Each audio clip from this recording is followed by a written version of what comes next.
Hello, this is Yaro, and welcome to the Entrepreneur's Journey podcast. Today's guest is Tracy Raftl.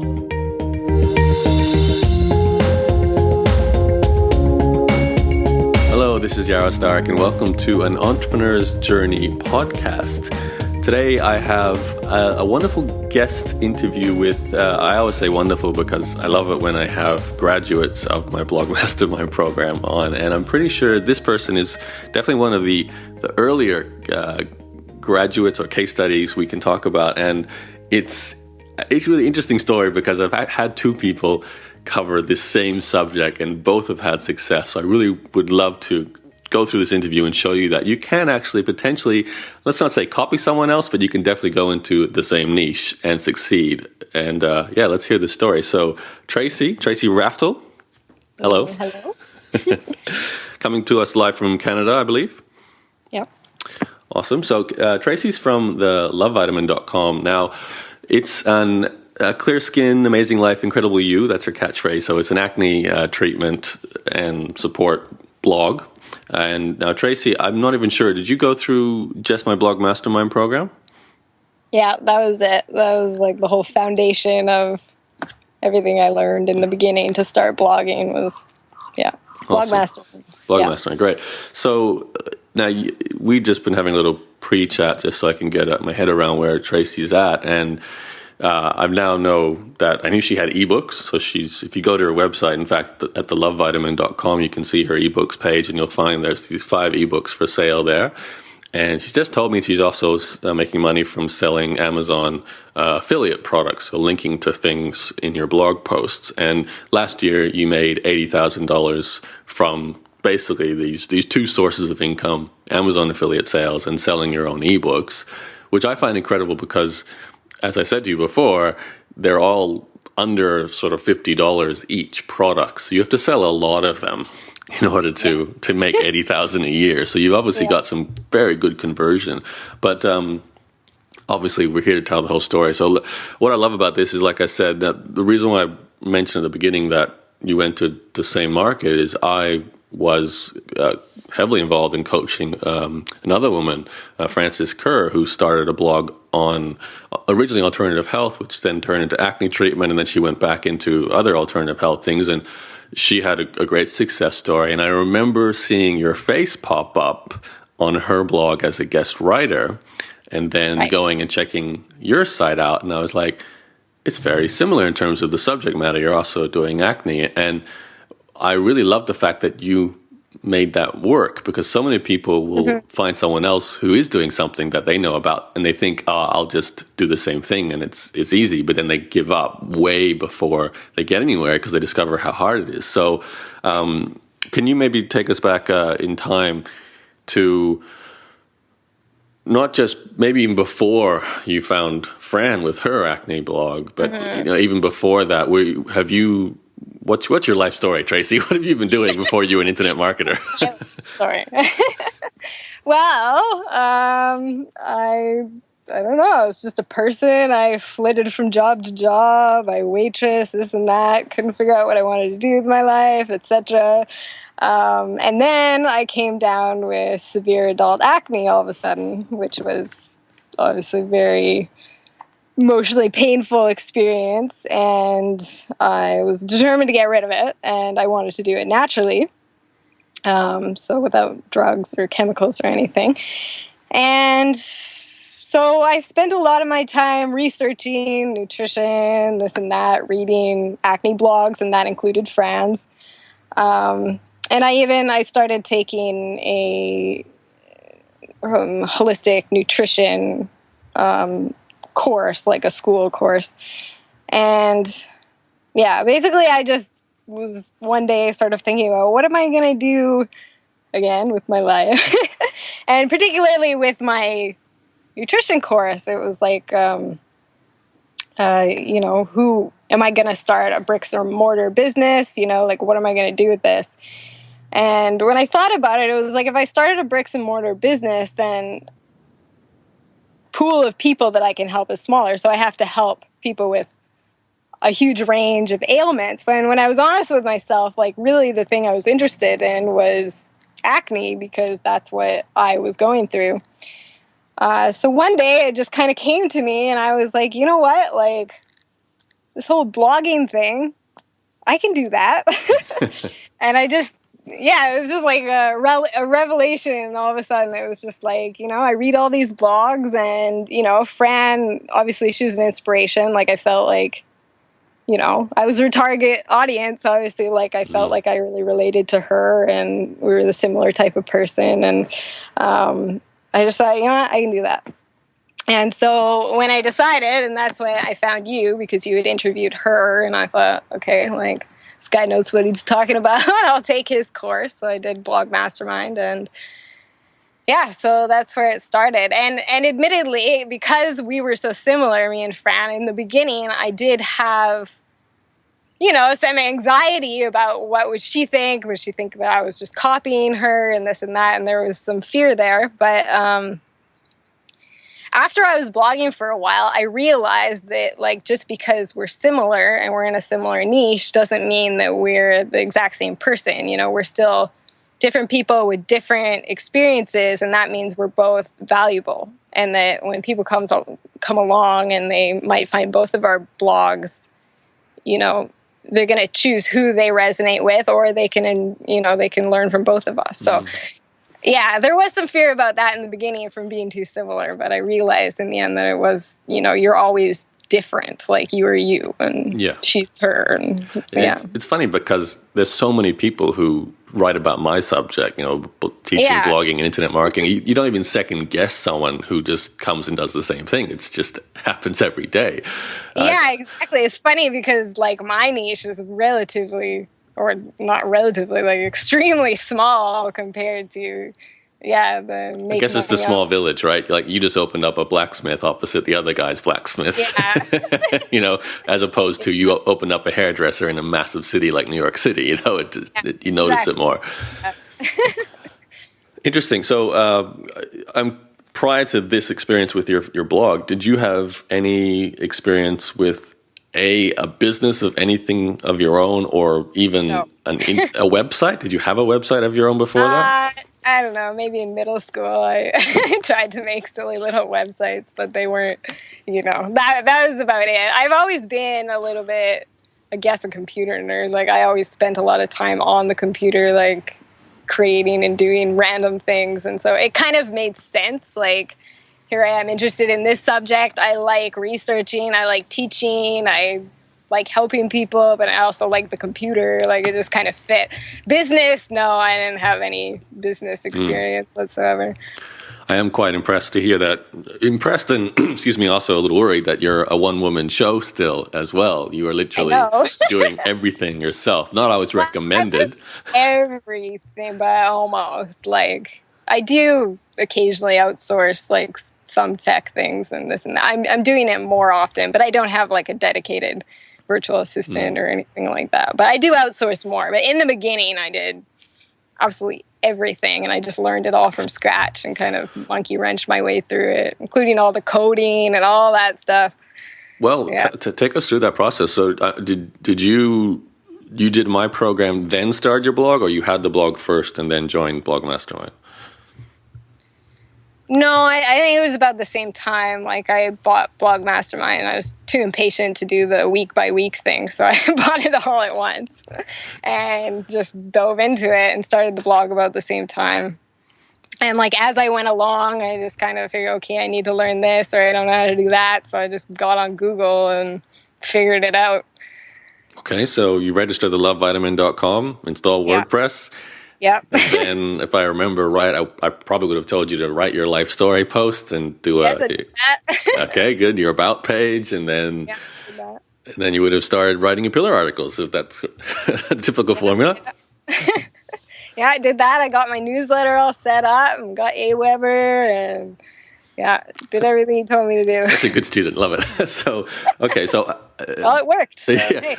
The part that usually stumps people is actually the traffic generation in this area and then making the money part. So can you just sort of take us through the first few months of this process? You're releasing posts. You've got this newsletter email list. Did you give away like a free ebook straight away? And how did you even create that if you did? Yeah, I the first thing I had was like 5 free recipes or something. Later I changed it to an ebook. But yeah, I had the free gift thing going on. And yeah, I wrote articles and I made YouTube videos. And what else did I do? Did people just find you, or did you? I think they just found me. Like, I didn't do blog commenting or anything like that. Pretty much that was it. Like YouTube and Google, I guess. I'm not really sure. Like it grew slowly in the beginning, that's for sure. But like people almost right away came and started commenting and asking questions and that kind of thing. So I had a pretty good audience, like right off the bat. But yeah, I mean, I didn't. Yeah. So Were they? So you did guest posting because you wrote on Fran's High and Health blog. actually, the only guest posting I did was on Fran's. And to be Okay. honest, I actually didn't find that there was a whole lot of traffic that I got from that. Like it almost didn't really seem worthwhile. So I Right. kind of did like a few things for her and then kind of fell off. And I never really did guest post again because it was sort of like in my niche. There isn't. I mean, I guess I could have branched out into things like natural beauty blogs and that kind of thing, but I didn't read those kind of things, so I didn't. I don't know. It's like the niche is so small. It's not exactly. It's not like the the online business niche where it's like you have your pick of. Yeah, I do wonder how big the niche is, though. Like, I see what you mean by small, as in there's not a lot of people like yourself writing about it, but Yeah. obviously, Clearasil and Proactive, those two. That's the difference. Is like there's acne blogs and then there's natural acne blogs. So acne blogs are about getting rid of acne with Clearasil and trying different commercial conventional products. So what I do is like I teach people how to get rid of acne with natural means like diet, lifestyle changes, just being healthier and using natural products like, washing your face with honey, for example. So that's the difference. In my niche, the natural acne niche, there isn't a lot of like big people. Like Fran was the biggest. So, and I didn't get a lot of traffic from guest posting for her, so I kind of just gave up on that. So, do you think it was just you hitting the sweet spot with the types of articles you wrote, and then word of mouth was helping you grow? It's hard to say. I guess it was just Google, YouTube, word of mouth, because I didn't do anything else. Amazing. I mean, there's usually some sort of trigger point, like maybe YouTube really was the trigger point for you because you would have got on there and hopefully tapped into a bit of that early search volume on YouTube of people looking for help with acne and then they finding you and so on. So not sure. A couple of years later, I did have a really big jump in traffic and overall boost was like I started participating in bundle sales where a bunch of different bloggers, health bloggers in my case, bundle their ebooks together and sell it at like a reduced price. And so from that, I started getting a lot more exposure, networking with people in the bundle and people reviewing my book and that kind of thing. So that actually really helped. But before that, it was like for 2 years, it was just kind of like YouTube and blogging. Amazing.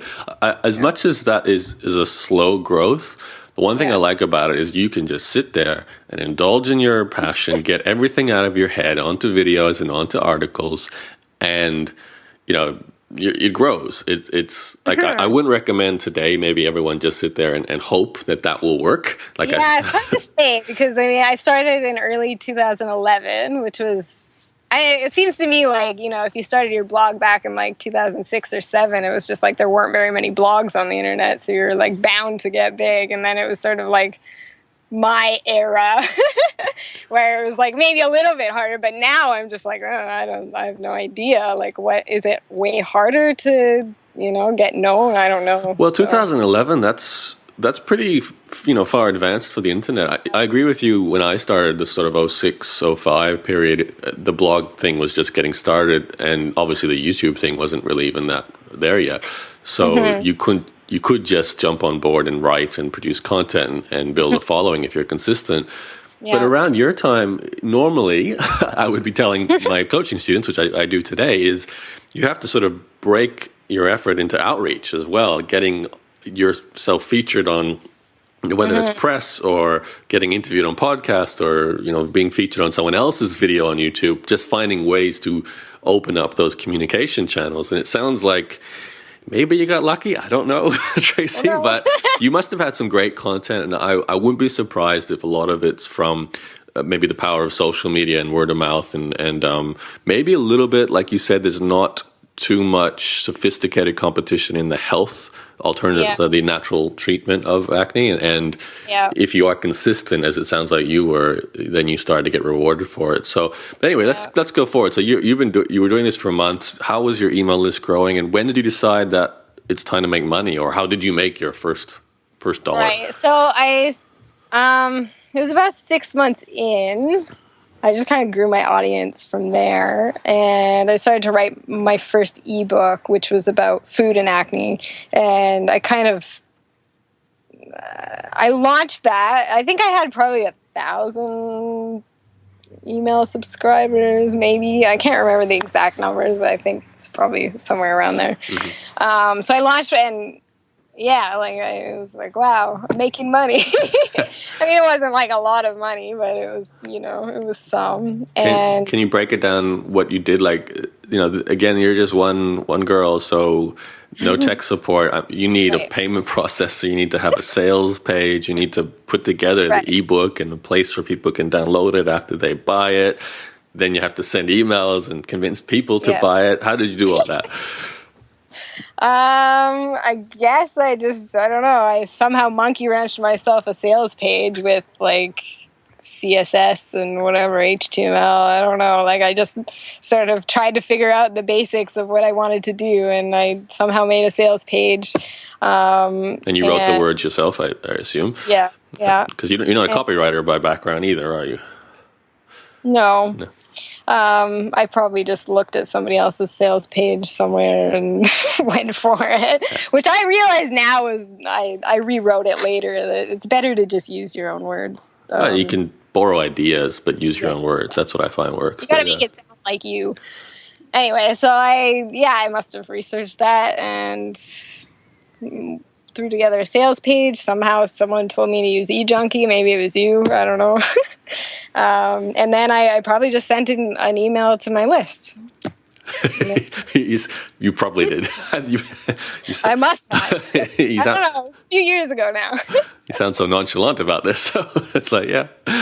And I'm thinking, so, you're doing this and you get like a few sales coming back. Now, I'm really curious about your motivation through all this, Tracy, because 6 months is a long time, and you must be wondering, is this ever going to pay for my basic living expenses and things like that? Like, my point there was, my goal was that I wanted to make the same amount or like replace my income from, I never had a whole like very high paying jobs before that. So, I was probably making like $2,000 a month or something in my previous job. And I wanted to get to that point where I was making that much money.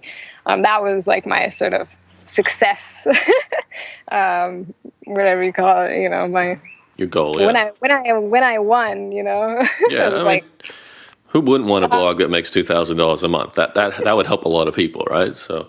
Yeah, exactly. It was like I could live on that income, so that was my goal. So when I launched the ebook, I wasn't quite making that much, but it was like, wow, I'm on my way. And to be honest, like most bloggers say they had a point where they were about to give up or they were so frustrated, and I just kind of always knew it was going to work out. Like I really didn't have that much doubt about it. I just knew it was going to work. Why? I don't know. I just knew.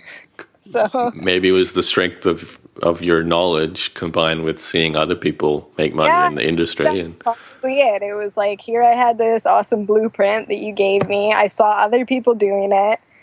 I just, my audience was growing slowly. I just kind of knew it was going to happen. So I wasn't making a living at that point, what I considered to be a living at that point. But later on, I revised that ebook and instead made it into more of an all-around. So that was only focusing on food, whereas like I feel like there's a lot of different facets to health. And I kind of changed it into more of like an all-around kind of ebook that was a complete system, and sold that. That one sold better. And then I made another product probably about a year in that was similar. It was kind of another ebook. It was actually more like a program, like a sort of cleanse thing that I guided people through, and they had an ebook and meal plans and that kind of thing. So that was my second product that I launched in about a year in. And that's when I kind of felt like, all right, this is it. I think I kind of had replaced my income at that point, and just from those two ebooks. So those ebooks kept selling for you. Like, I know when we keep saying the word launched an ebook, and you would have obviously... Yeah, they keep selling. Yeah, it's just like kind of goes on autopilot after that. Although the cleanse thing, I did it more as it was more like a course. I did launches of it like every 6 weeks. It was like people could buy it all month, but then there was a group of people that started it all at the same time, and they had like a private forum with me and that kind of thing. So with that, there was a launch every 6 weeks, or like I just basically send the list an email and say, hey, this is starting soon, sign up. So yeah. But other than that, it's pretty much on autopilot. Okay, and how does the autopilot work for you? Do they just read your blog posts and buy, or do you have some sort of funnel process? I haven't. They read my blog posts. I do have an ad at the bottom of my blog post for the ebook. I have, when they get on my newsletter, I do talk about it in one of my emails near the beginning of the sequence. So yeah, that's basically how it goes. You do have a sequence then, so you have like an email autoresponder, automated emails. They all go through. Emails and it needs to be updated, but well, it's working. It's there. I did what you told me. Okay, so it is really find the blog, read some posts, maybe buy your book then, maybe join your newsletter to get the free resource you give them. Then they go through a sequence of emails that you've already written from beforehand. In my newsletter, I do in one newsletter mention my main ebook, but in all my newsletters, there is like an ad on the side of the newsletter that has a picture of the main ebook. Right. From there, if they buy the main ebook, I go through it. As they go through it, I will mention my other ebooks, which I now have 5, as you said. Like, I'll mention other ebooks, like say the section about natural skincare or something, and then I'll say, hey, if you want to learn more about this particular subject, then check out this other ebook I have. So I guess that is kind of the funnel. It's like get them to buy the main book, and then from there they see why they might need these other ones. Nice. Okay, so cross promotions like that. Yeah. Have you found, because it's pretty hard to write an ebook, like there's a bit of work required, and you've written 5 of them now. So how is it is hard. Yeah, you know what it's like. And you have to format it, get a cover done, put pictures in it. There's a lot of work to it. So I do all that stuff. Yeah, I know. I could probably do more of them if I didn't do everything myself, but it is a pretty exhausting process. So I've been doing about maybe 2 a year, I guess. And every time you do it, you obviously see a jump in your income, right?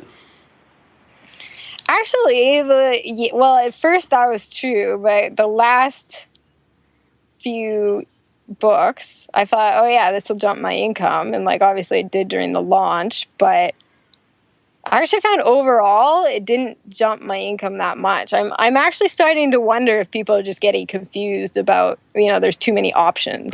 Well, yeah, I guess when you have that many ebooks about this subject, you will reach Yeah, a I mean, they saturation are point. also very distinct and just go into detail about different areas of it. Like they can get the main ebook and get the whole like blueprint and everything, but if there's certain parts of it that Yeah. go into more detail. But I do think people might be getting confused and going, oh well, like before there was this one option and now it's kind of like, oh, I have to buy all of these. I don't know. So I'm working on figuring out a better system, but Yeah, that's why it's good to have escalating types of products, like having an ebook and a course. You I can feel like they're all kind of too maybe similar and they're just confusing people, but I don't know. Well, you're doing well enough with this, right? So now Exactly. the other income stream you've got is affiliate products sold through Amazon's affiliate system. So when did you add that to this process?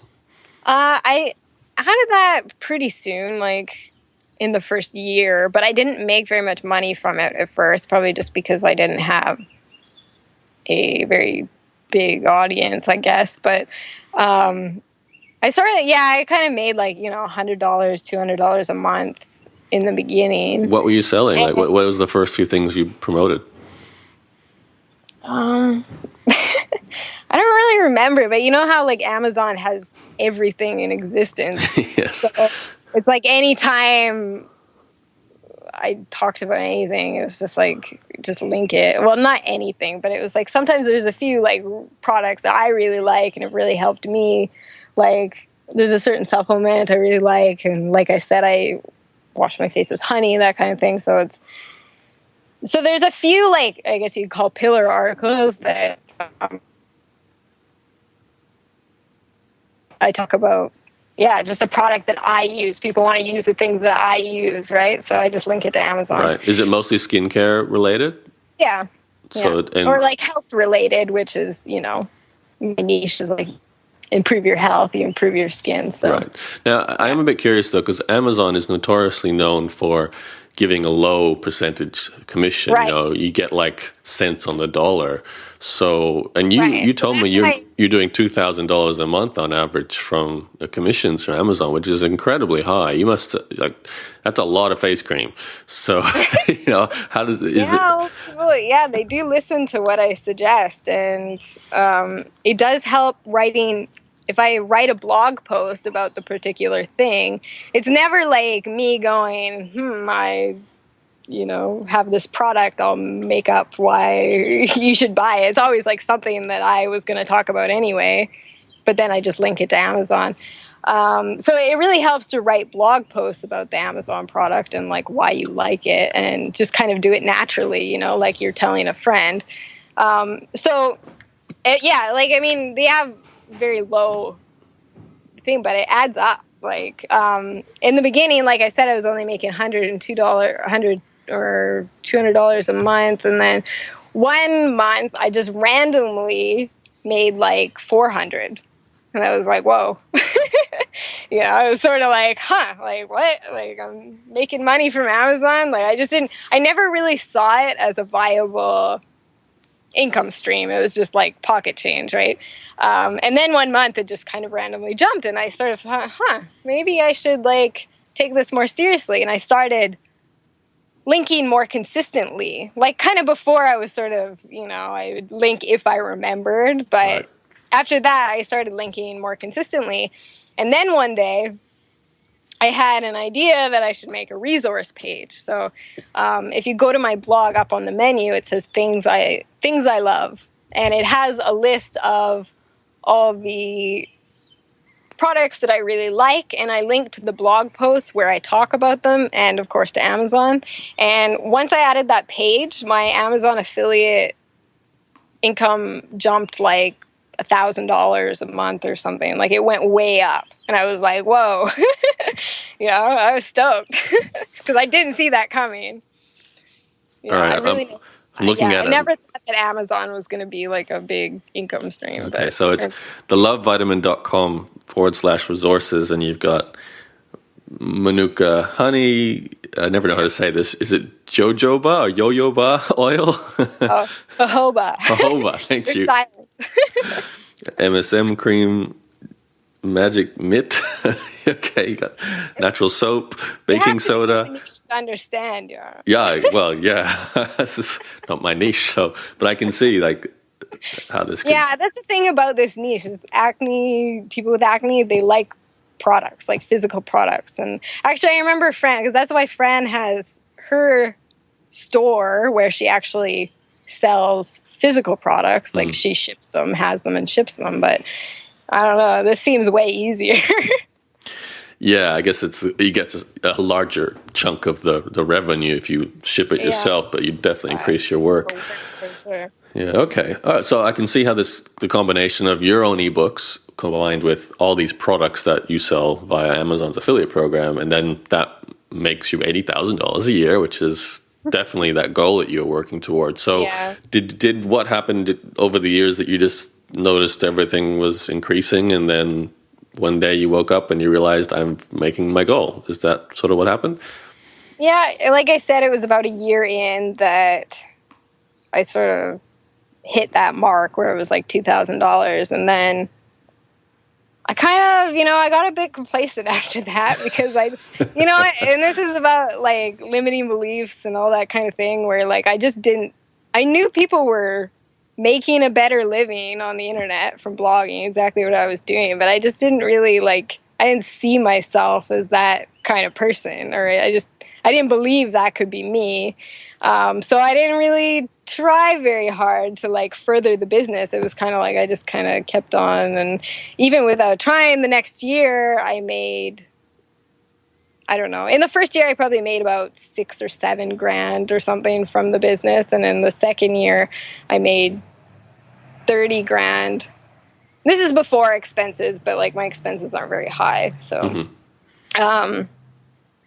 So yeah, second year, and then after that, I kind of changed my mindset, and I realized I got sick of being, not having much money, and I wanted to have a house and have a down payment. I was just like, ugh. You got ambitious. I got ambitious all of a sudden, and so I started writing more ebooks and working harder on the business to move it forward. And last year, 2013, we brought in $80,000. What really helped, like I said, I mentioned those bundle sales that I participated in, because that grew my traffic, and also those sales did really well.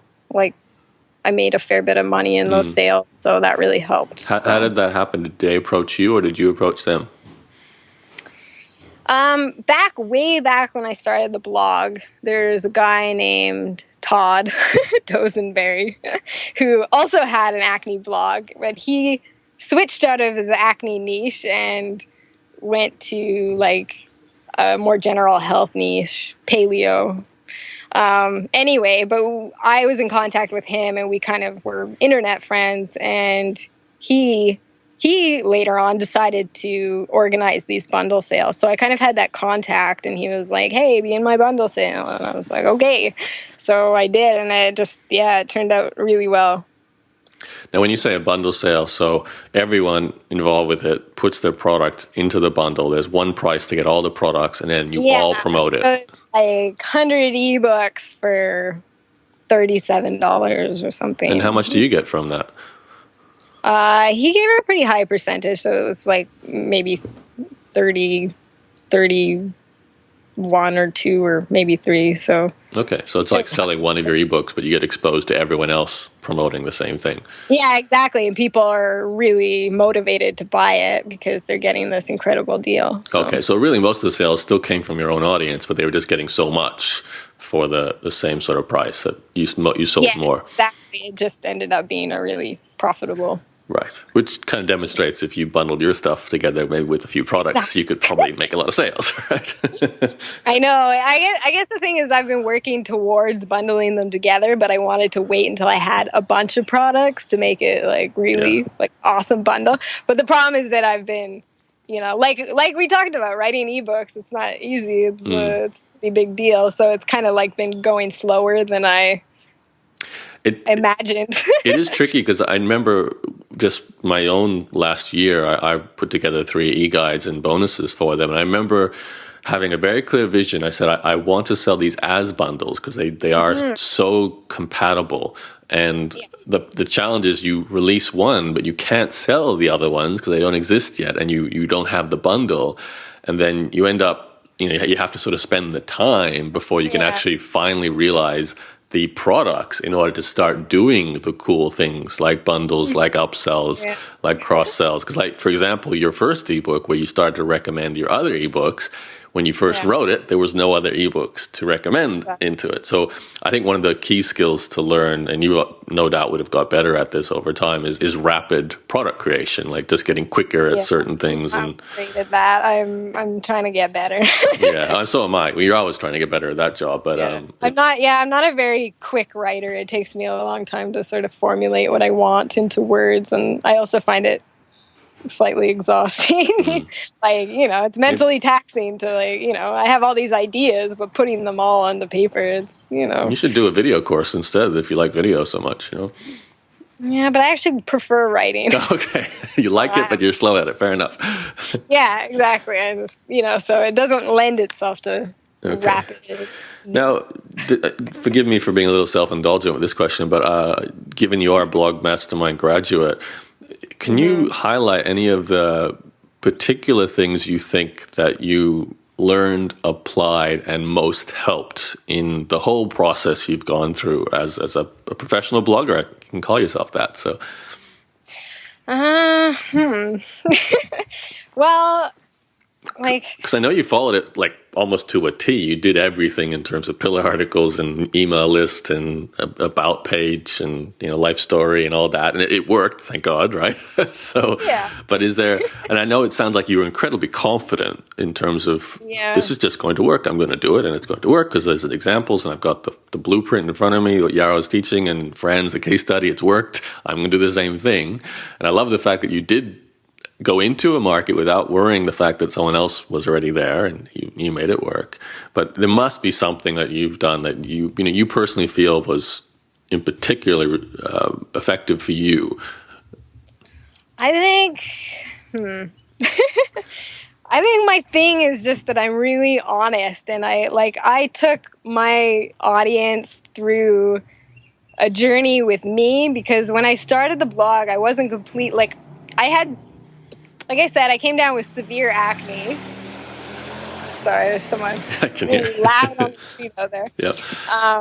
So I had severe acne, and I got rid of it, but I only got rid of it about 90%. And then I had this like sort of stubborn acne hanging around that I was trying to get rid of. And I also I wasn't really emotionally over it. Like, I was scared about acne coming back and this kind of thing.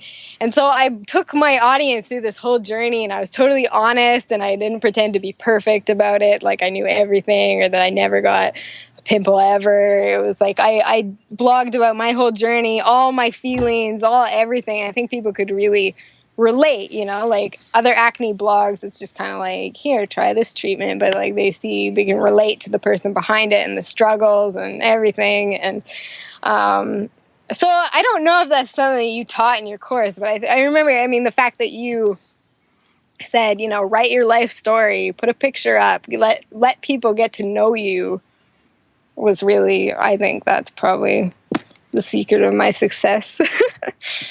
So yeah, I definitely agree. It's just one of the most powerful things of blogging is being that transparent and open. I often question, like, should I write about this level of personal stuff on my blog, even though it's kind of left field. I'm writing a business blog, but I'm going to suddenly talk about something else. Yeah. And that often ends up helping you because it creates that human-to-human rapport. So it sounds like you've done a great job of that. And obviously, it's a very painful problem, acne. I don't mean physically. I mean emotionally. It's something that people are very motivated to deal with, and to see you go through it with your blog and write about it and then overcome it is very compelling. So I think your point about writing your own unique story too is really critical, because that's what I keep telling other people. If you're going to jump into a market that already has a lot of other bloggers and writers and creatives and experts, that's okay if you've got a story to tell.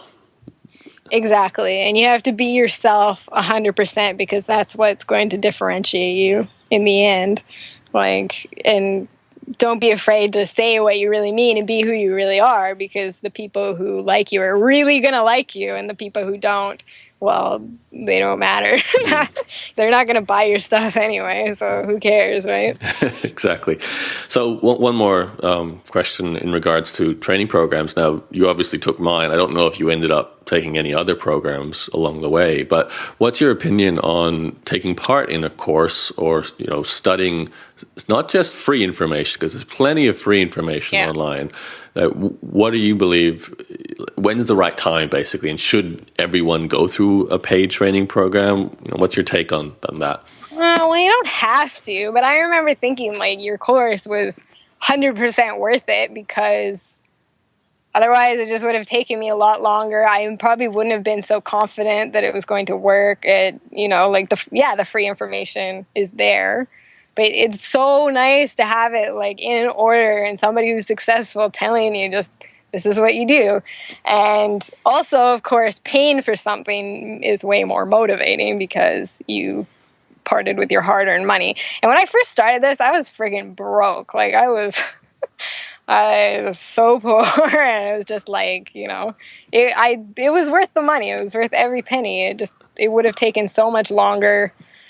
So since I didn't take another training course for probably 2 years, and I did start, when I remember last year when I said that I started getting a bit more ambitious, that's when now I follow people like Leonie Dawson and Marie Forleo and those kind of people. Right.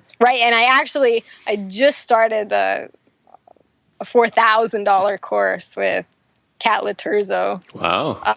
Which is pretty out of my comfort zone. Like but I think I'm so excited about it because now I know what to do, where to go. It's just like, and paying that much money is so motivating.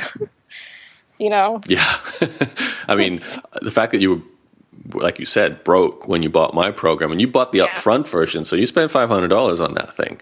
So that's 1 week's salary at the time, I believe, for you. So there's nothing like it's a funny thing where free information is often available for everything. Yet, like you said, if you don't put some sort of pain, as in I'm losing money, I'm spending money, you don't do the work. It's kind of almost like a sad part of us in some ways, but it's necessary. I'm the same. I've taken part in courses, and whenever I spend money on them, those are the ones I wholeheartedly implement and go through them 2 or 3 times usually. So exactly. So all right. So I'm pretty I'm not like a spendthrift. Like some people just spend money on course after course after course. Like I'm very choosy about it. But it was like, I have my ambitions of where I want to take the blog. It's just like I've been working on them, and it was happening too slowly. So I was like, I just need some motivation. I'm gonna go for it and do some like high end shit here. So rock on. Okay, Tracy. So along those lines, just sort of move towards the end of the interview here. What do you want to do next with this? Like, I know you and I were talking prior about just some simple things in terms of product bundling and different types of products and things, but that's just aspects of what could be a big business. Are you, given you just told me you've enrolled in a fairly high-end coaching program by the sound of things, where is your ambition taking you next? Well, like I told you before we started the interview, I want to create more of a funnel. Like I want to next create an e-course based on my main ebook. So sort of similar information, same system, but I'm going to, create videos and more actionable steps and accountability and like a private forum and that kind of thing. So an e-course, and then I wanted to have a sort of an academy sort of thing where, they get all my ebooks, all the course and access to me and that kind of thing. So basically that's where my funnel is sort of taking me. I told you before that I don't really do one-on-one coaching because my number one thing that I love about online business is like the freedom and the flexibility. And, if one of my friends says, hey, you want to do this or that. You want to go on a 5-day rock climbing trip or to, whatever. It's like I can say yes. I mean, often I say no because I actually like my job and I want to work. Yeah. But I can say yes. I don't like being tied to those schedules, so I don't really do the one-on-one thing. Well, I assume all your sales right now are completely automated, right? Like you literally wake up in the morning and have money come through overnight. You get that experience, right? That's always fun. Yeah, which means you could be in Hawaii or could be in... Yeah, exactly. Like we went to India for 3 months this year, which was awesome. And I tried to do most of my work beforehand so I wouldn't have to, do too much work while I was on the road. But, I still... Well, the fact that I could go and I still had money coming in was, it's amazing. I remember when I traveled for 8 months and I came back with more money than I spent traveling, which never happens for most people, right? Pretty much the trip. So that was great. Yeah, it's amazing. Okay, so one last question then, so I can see where you're going with this, building out your back end and building a bigger business. Yeah. For the people who are listening to this, they're Tracy back right at the start. They got waitress jobs, they're not making much money, but they're hearing stories like yours, they're hearing stories like friends, like so many other people today now who are making money, whether it's blogging or whatever, social media, selling products and services of their own. But they don't have this confidence that you seem to have had when you were getting started. Yeah, I guess so, yeah. What would you tell them in terms of, what's the most important thing to know at that stage, the very, very beginning? I think that if you, like I said, you're completely yourself, like 100%, and you don't give up, I think you're going to make it. Like giving up is really the thing, because if if what you're doing isn't working, most people would just give up, but you have to keep going and seeing like, okay, what's not working? How can I fix it? When obstacles come, you got to overcome them and just keep going. So I think that if you're yourself, you're passionate about your niche, you can teach people, you just don't give up. I think you're going to make it. Yeah. All right. Yeah. Tracy, thelovevitamin.com, that's your website. Is there any other websites or things you want to say before I wrap it out? No, but if you are struggling with acne, you can come see me over at my blog, and I would love to help you. Definitely. So lovevitamin.com, and Tracy's got obviously a ton of information about adult acne there if you're presently struggling with it. And also I would recommend you go check it out just to see her products and how much she's charging, what they look like, where she puts the links for affiliate products, her resources page, how her blog's structured. Go read her life story. That's an important one in terms of getting to know Tracy. And you can just see the formula for a blog that sells digital products and services and how it works in I don't think it's a fairly large niche. It's not tiny by any means. A lot of people have acne, so it's a great execution of that system. And I'm obviously very, very proud of you too as a Blog Mastermind graduate, Tracy. So exciting doing an interview. Awesome. Well, thank you for coming on the call, and I'll speak to you soon.